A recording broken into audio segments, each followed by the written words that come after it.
Hello, hello, lovely people of both LinkedIn and YouTube. Just a quick reminder for those of you who don't know yet, we are streaming this interview not just to LinkedIn, but also to YouTube. That way you can find out my channel there and you can more easily scroll through all the past interviews versus, doing that and scrolling through my newsfeed here on LinkedIn. Happy Monday, everybody. Time for another great LinkedIn Live interview, as always.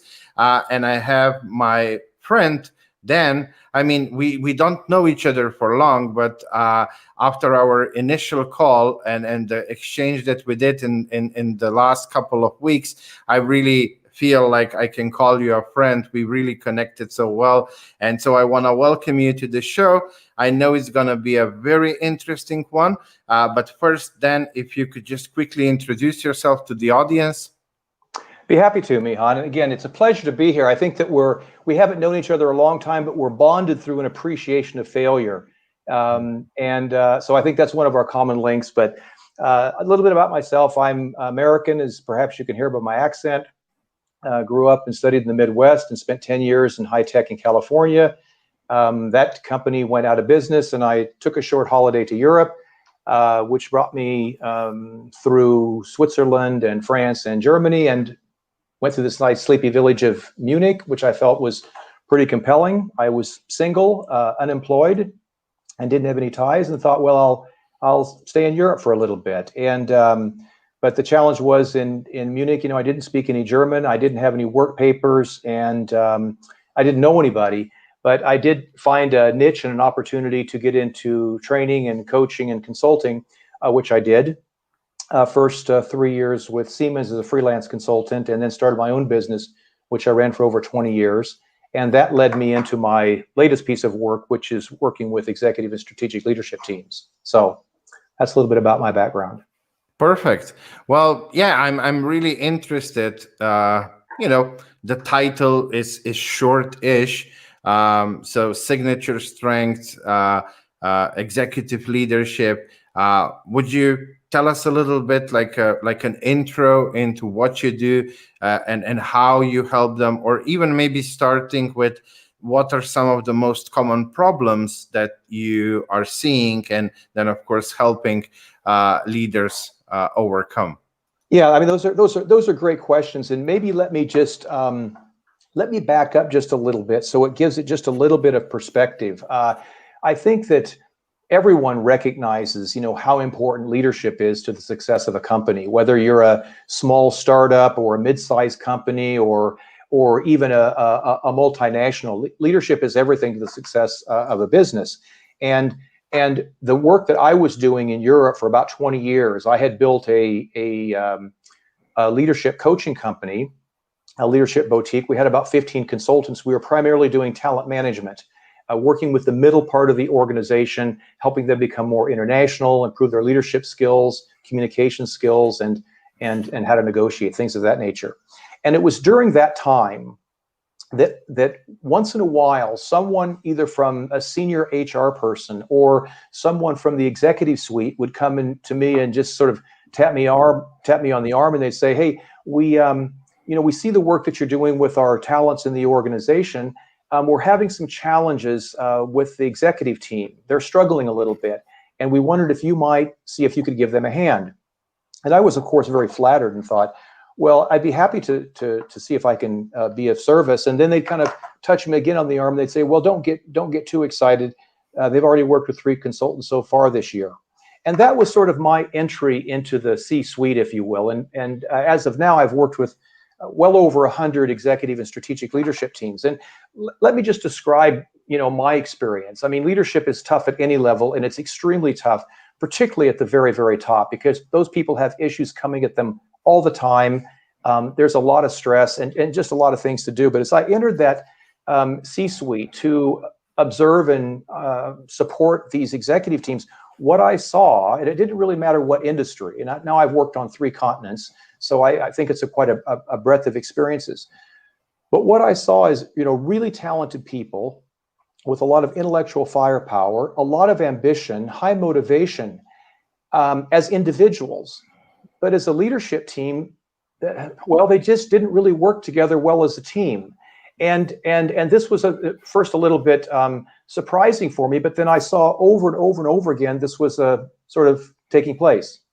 Sorry for interrupting you, All but right. you mean the C-level guys working as a team together, not Yes. with their own teams beneath them, but as a C-level team, not being, I guess, aligned or working hand in hand, maybe lack of that holistic approach so that all different pieces need to work together? Yeah, and in my work, I'll usually talk about executive teams. That could be a CEO and her team or his team, and then I'll talk about strategic teams, which are usually teams that are responsible for a particular function of the business. That could be supply chain, that could be sales, that could be marketing, that could be research and development. So those are kind of the populations of teams that I work with. I mean, there are also other teams in the organization and project teams and cross-functional teams, and I've done work like that in the past. But my primary focus, and what I recently wrote a book on, which is called Executive Ownershift, is about focusing on how do teams at the very top play at their best, and that's what I meant when I use that terminology. Okay. Sorry if I interrupted you No, there. I like this. I really like this give and take dialogue. So you come in whenever you feel free. Yeah, that's why I do this, jump in so that I don't disrupt you. But when you see me pop into the screen, you might think, oh, Micha has something to say or to ask. That's But quite all right.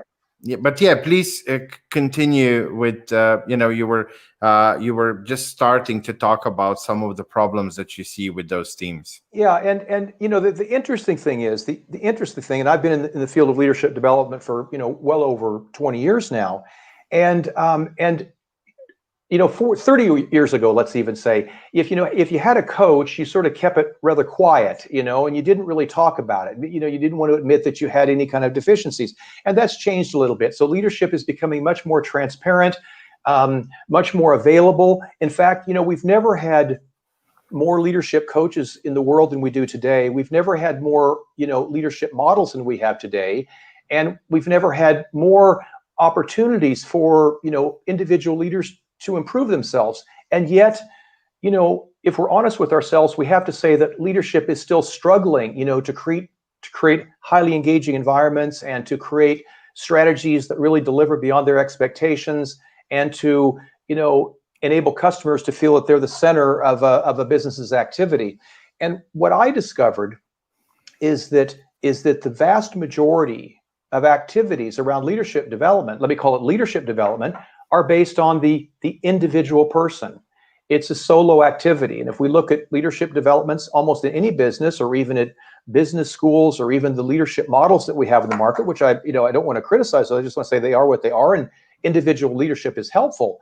But we've totally missed the boat on helping leaders develop as teams of leaders, particularly at the very top. And I think this is going to be the next big thing in leadership development. So for entrepreneurs and consultants and coaches that are, interested in the next big thing in terms of human development, it's going to be, how do teams of leaders learn to collaborate and work together better to become, more than the sum of their parts?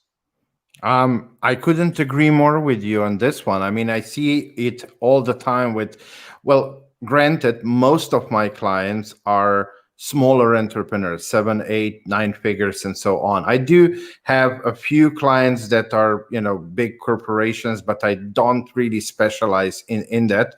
And one of the most challenging things for most CEOs is how to surround himself or herself with strong leaders, good people who are better in those areas than the CEO, but then how to manage them, like a CTO and the sales department. Those two usually, constantly have something to say about the other one, the delivery department and the sales department. The sales is just sell, and those delivery guys, they see everything very differently. So you often see this like this protectiveness, how every C-level guy is so protective about their own thing, and the CEO being there at the top and needing to steer the ship and towards the common goal and align them and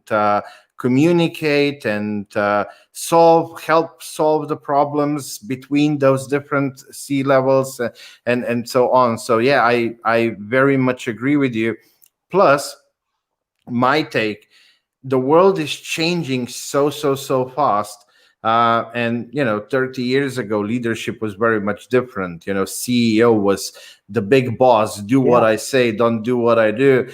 People didn't have so many options as they have today with remote work and this and that. And leadership is going through a huge change. But especially in the corporate world, it seems as if leaders are not catching up to that speed, and are trailing back. And that's why we are not seeing the things you're talking about just yet, or at a fast enough level. I mean, Mihai, that's hugely insightful. I mean, you have distilled really the world in the C-suite, very accurately. And I would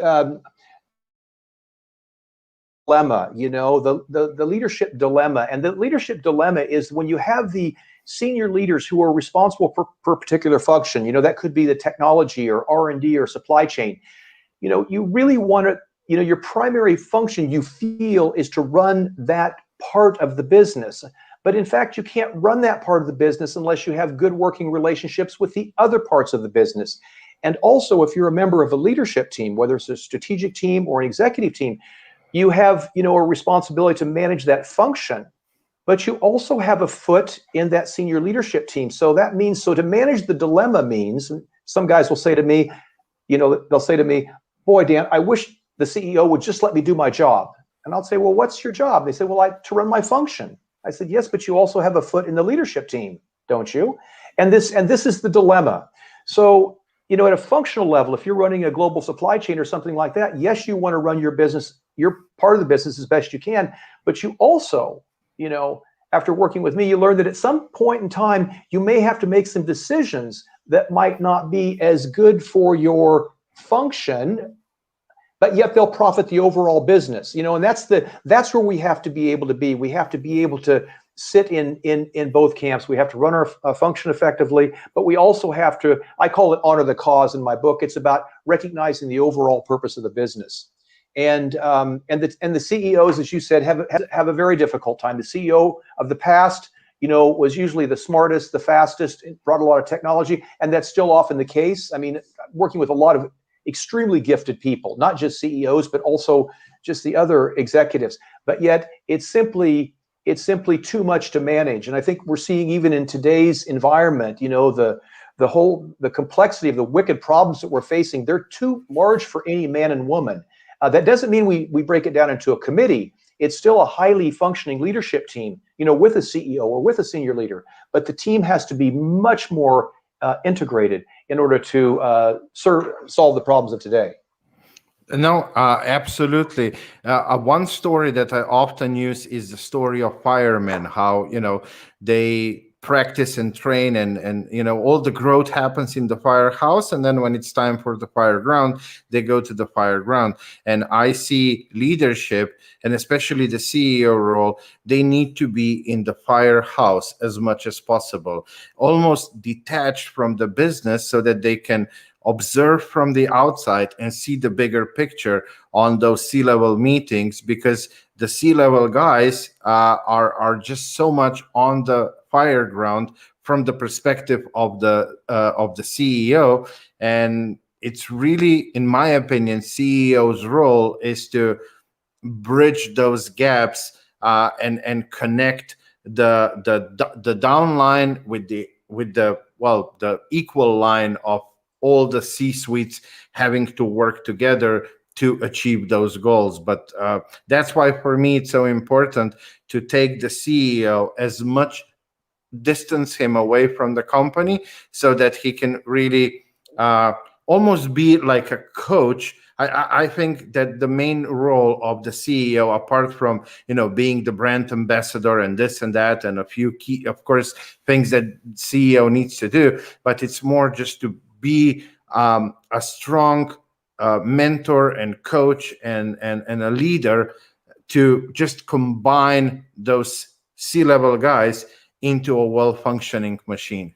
Well, you're right. Great insight there. And I would say I would even propose it's not just the CEO to be a great coach. It's also for all the members of the leadership team to learn how they can coach each other. I mean, I believe I do some really good work, and I've got over 100 leadership teams that would give good testimonials to that. But at the end of the day, at some point in time, I'm going to step out of serving that team, supporting that team, or advising that team. And I like to work with a light touch. So, I'm not stopping people's business and saying, hey, here's how we have to work. It's more of in German, we would say a Begleitungsprozess. You're sort of accompanying a leadership team. So they're on the field playing, and you're pointing out, small nuances that are going to lead to big improvements for them. But I think it's not just the CEO. I think that when a leadership team can learn to coach themselves, that long after I'm gone or whoever other consultant, they can self-manage and self-develop themselves. I've always said to an executive that the single most important resource that they have around them is not simply their coach or their development program,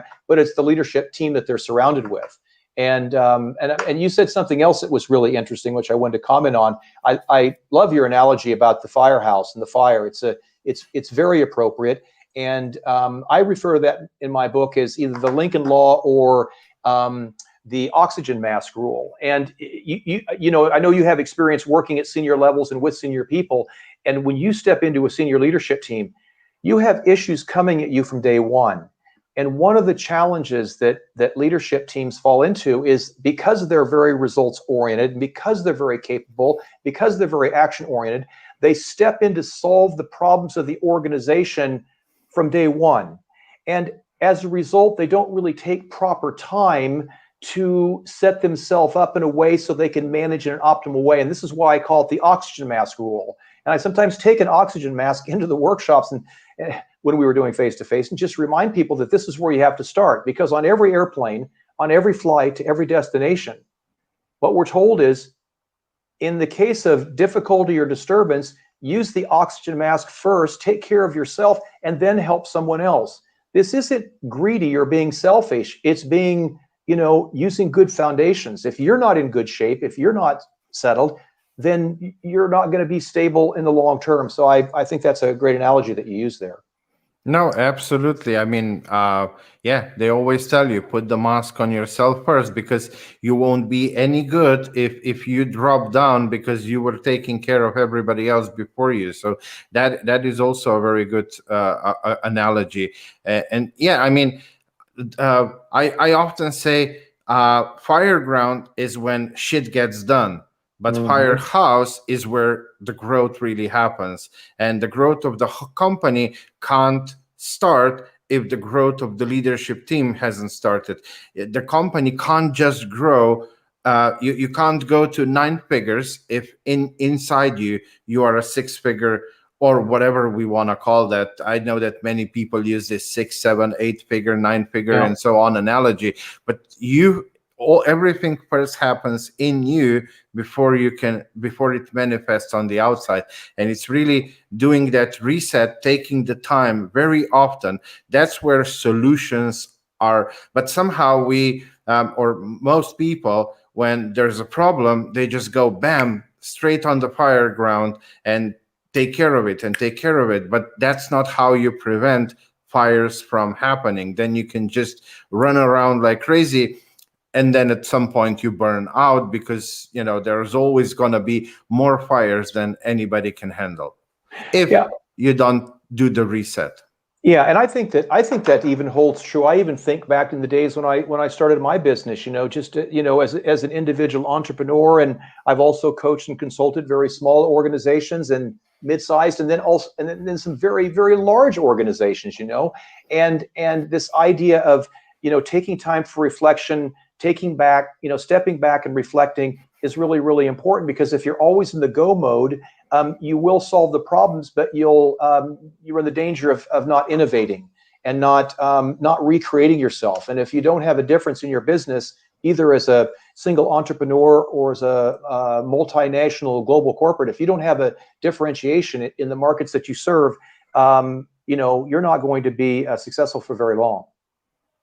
Yes, absolutely, absolutely. Well, then, I'm already thinking a little bit ahead because I want to get to the portion of you explaining a little bit the signature strengths and maybe share some tips or stories or something that our audience can take away from this interview. But I'm already thinking ahead. It's so lovely to talk to you. Maybe in not so distant future, we can just do a fuck the algorithm and we'll just do a 2-hour chit chat, crack open a few beers and just have a conversation about all these topics because it's so lovely to talk to you. And I feel we could just be here for hours. But I want to be mindful and I want this interview to be seen as many people as possible. So maybe we can go into the other part about the signature strengths and maybe some stories or some tips, tricks, suggestions for the audience. Yeah, I think that's fair enough. And I think one of the things that I would say, and I've recently written this book, Executive Ownershift, which I think it's a good read. It's full of stories, case studies, not long drawn out case studies, but a few pages that allow you to get an essence about how you can set your team and your business up in a good way. And it's also full of tools. So I think it's quite a pragmatic read. But I would like to come back to the point that you just made about the signature strengths and where that came from. As I mentioned, I've observed and interacted and advised and coached over 100 leadership teams and on 3 different continents. What I have noticed is there are some, I call them signature strengths, and they're things that when they're in place, they really enable a leadership team to play at a higher level. It doesn't guarantee that the business is going to be successful because there's a lot of external factors there, but it does ensure that the leadership team plays at a higher level, which in turn means that the organization is going to play at a higher level. So I'll mention a couple of those. And first of all, it's an important factor. Did you realize that 60% of executives say that trust is an issue in their team at the senior level? And so what I've used to sort of deal with that particular issue is there's a characteristic called resilient relationships. And it's designed to help leadership teams be able to get the unspoken things that are under the table, get them spoken, get them on the table. And we use a variety of exercises to do that and small breakouts where people really get to share what's on their mind with another person. And maybe sometimes people have been holding on to something for a very long time and they're learning to distill that in a quick way. They learn to start a new environment where people can collaborate and communicate much easier. The second signature strength is kind of tied to the third one, and I call these the guardrails. So if you think about a Formula One racing car, that's an executive team racing down the track. How do you keep this high-powered team of ambitious people on the track? And one is to ensure that you have purposeful practices. And even small teams and businesses need this. This means that you clearly identify your purpose. You clearly outline your unique contribution. What's the contribution this leadership team offers that only it can do? And that's the stuff that you want to focus on. And then you have a set of what I call operating principles or standards of excellence written down that sort of spell out the rules of engagement for a team. 80% of leadership teams today don't have an explicit set of rules about how they interact. And what that means is it leaves a lot of stuff to surprise and sort of dysfunction. And the third signature strength is a results-driven structure.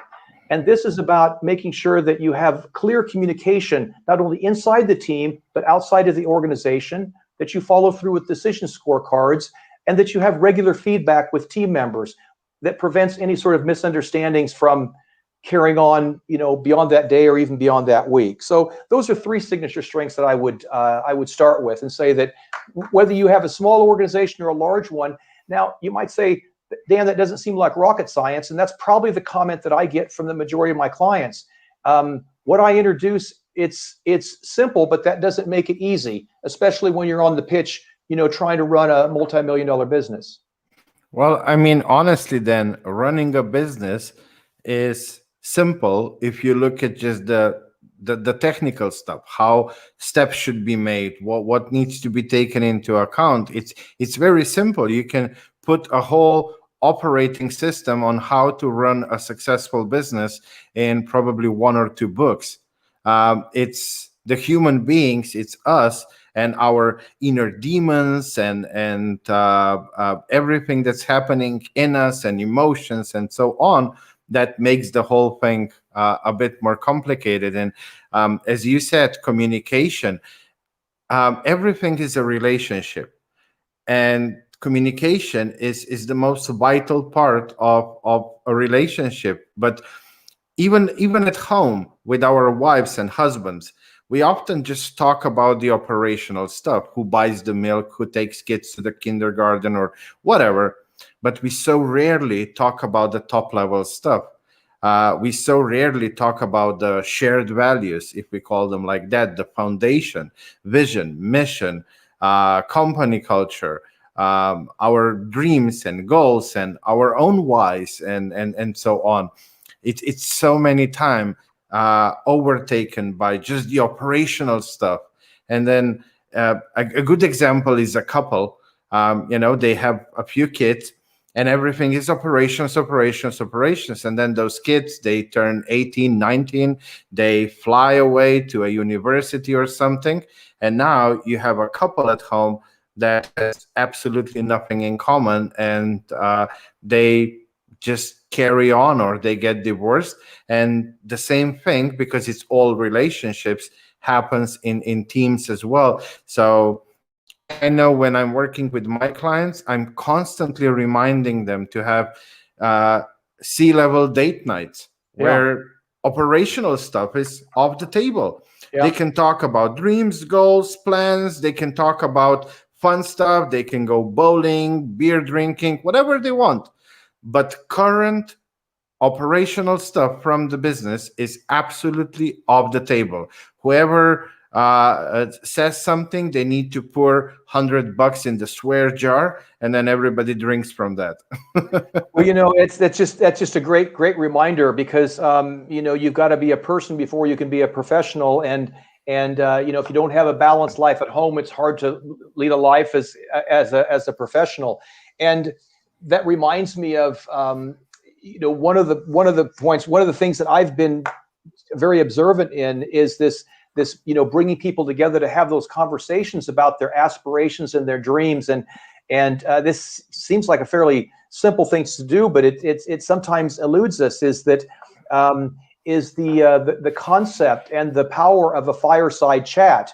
And of course, the fireside chat goes back to a bunch of men and women sitting around a fireplace talking about things that are very close to their heart. It could be about business, but it could be about personal issues.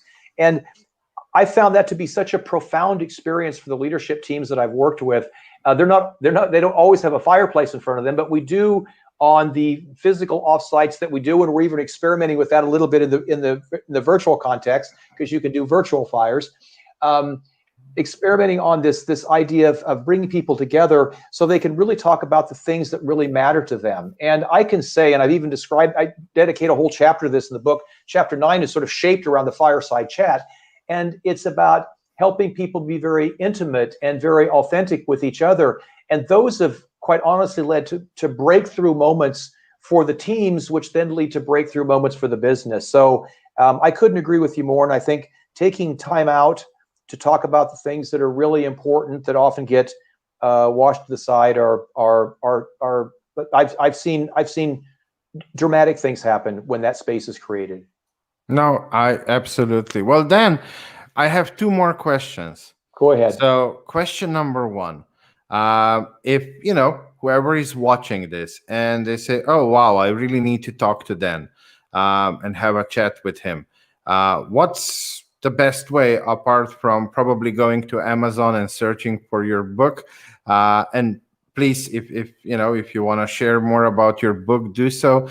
But what would be the best way for people to reach out to you? Is it your website, or connect with you on LinkedIn? What's the process of them starting to have a conversation with you and see whether you are the person to help them in their transformation of their leadership teams?